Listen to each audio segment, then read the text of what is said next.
Nós tínhamos visto essa fórmula de diferença centrada para aproximar a derivada de uma função, né? E daí a gente já tinha visto qual é o erro dessa fórmula. Diferença centrada, né, menos a derivada de fato, ela fica limitada pelo máximo da derivada terceira, h² sobre 6. Então, dá a impressão de que quanto menor for o h, melhor vai ser o erro. É verdade, né? Para quanto mais você reduzir o h, menor é o erro. Só que daí nós fizemos um experimento numérico para tentar comprovar isso daí. Olha o que aconteceu com o nosso experimento numérico. Então, a gente pegou a função seno de x e tentamos calcular numericamente a derivada para esse valor de x aqui, né? π sobre 3,2. A gente fez, então, estou plotando nesse gráfico o erro entre a derivada da função e o valor que a diferença centrada produziu em escala logarítmica, né? Para diferentes valores de h. O h está centrado aqui, está definido como 10 a menos n, e o n vai de 0 até 14, ou seja, começa com 1, 10 a menos 1, 10 a menos 2, 10 a menos 4, 10 a menos, até 10 a menos 14. De fato, quando a gente aumenta o valor do n, portanto reduz o valor do h, o erro vai reduzindo. Só que ele não reduz ilimitadamente como a gente tinha imaginado olhando só na fórmula. Chega a um ponto em que o erro começa a aumentar, de fato, né? Então a gente tem que entender o que aconteceu. Será que a fórmula do erro que a gente deduziu antes está errada? Ou será que tem algum outro fator envolvido aí nesse crescimento que a gente está observando, né? Então vamos tentar fazer as contas especificamente para esse caso daqui, do que acontece. Então ver se a gente consegue, né, entender o que está se passando aqui.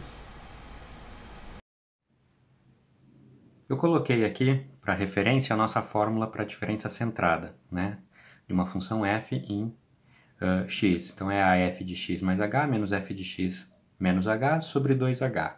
E a gente já sabe então que o erro da diferença centrada, né, ou seja, a derivada menos a função, é menor ou igual que o máximo da derivada terceira, h² sobre 6.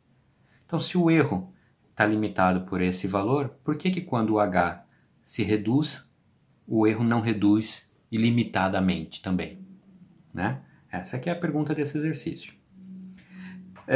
Percebe que isso daqui seria o erro entre a derivada da função e a diferença centrada aplicada na função f. Só que aqui a gente está assumindo que a função f está sendo computada exatamente. Na verdade, a função f não é computada exatamente. Ela também tem um erro de cálculo em precisão finita, né? Então, eu podia dizer que, vou chamar aqui, olha, f de x menos, por menos aqui, o valor em precisão finita da f de x, ou seja, a diferença entre o valor exato e o valor em precisão finita, isso aí não é zero. Isso daí, chamar um certo epsilon de x, tem um errinho, tá certo? Mas esse erro é pequeno. Então esse epsilon aqui, ele está limitado por algum valor que vou chamar de epsilon m, seria o meu erro máximo, aí, que no caso das funções trigonométricas é pequeno. O computador computa essas funções com um erro máximo próximo da precisão da máquina, realmente, tá certo? Então, a gente achou que estava calculando alguma coisa deste jeito, mas na verdade, o que a gente está computando é a diferença entre a derivada da função e a diferença centrada, não aplicado na função f, mas aplicado na função de ponto flutuante da f, né?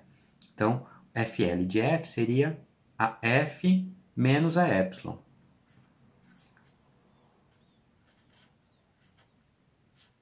Tá certo? Bom, o que isso aqui vai ser, então?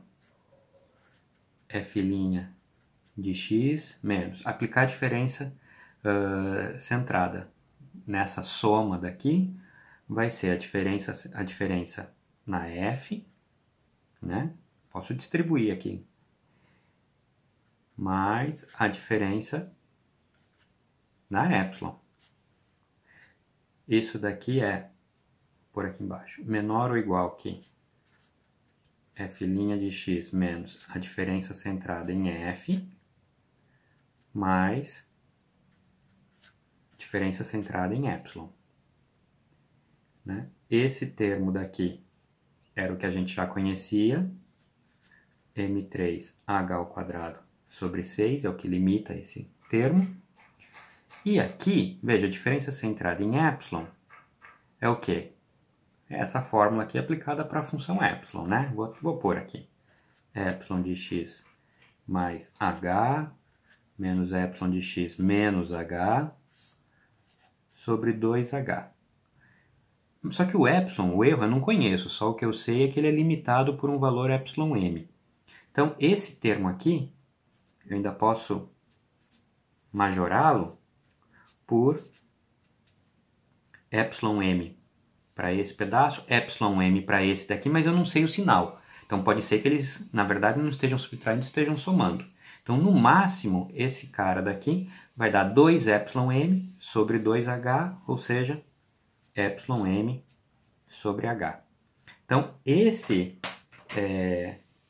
termo daqui é que é o limitante para o erro entre a derivada real da função e a diferença centrada aplicada na função computada numericamente. Né? Então, ó, resumindo aqui, a diferença entre a derivada e a diferença centrada computada na avaliação numérica da f é menor ou igual que m ao cubo, m3, né, o máximo da derivada terceira da f, h ao quadrado sobre 6, mais epsilon m sobre h. Então agora a pergunta é para que valor de h isso aqui dá mínimo, não é mesmo? Então eu vou chamar esse limitante aqui de E grande de h, né? Então m3h ao quadrado sobre 6 mais epsilon m sobre h. O valor para o qual esse E grande de h é mínimo é aquele onde a derivada dá zero. Vou chamar esse valor aí de h estrela, tá certo? Então seria o h ótimo agora. Bom, a derivada dessa função aqui vai ficar m3h sobre 3 menos epsilon m h ao quadrado. Então, no h estrela, esse aí tem que dar zero, né? Então, E' de h estrela é m3h estrela sobre 3 epsilon m h estrela ao quadrado. Isso dá zero. Então, daqui o meu h estrela sai, vamos ver, passo esse para cá, que ele multiplicando, 3 epsilon m sobre m3 raiz cúbica, não é mesmo? Como a função que a gente está avaliando nesse exemplo é uma função trigonométrica, né, as derivadas de função trigonométrica, seno e cosseno, todas elas têm derivada no máximo 1, então esse m3 aqui é 1. Então, para o nosso problema aqui, esse h estrela é 3 epsilon m raiz cúbica, que é aproximadamente, no caso, né, esse epsilon é 10 a menos 16, então esse cara daqui é aproximadamente algo como 7 vezes 10 a menos 6. Ou seja, se a gente reduzir o h até alguma coisa desse, mais ou menos 7, 10 a menos 6, esse erro daqui, né? Esse erro daqui, majorante para o erro, também vai reduzindo, portanto eu vou conseguir uma melhor aproximação para a derivada. Mas se o meu h for além desse valor, aí provavelmente o erro começa a subir, porque daí esse termo ganha importância e ele passa a dominar o erro e na verdade então a minha aproximação se deteriora.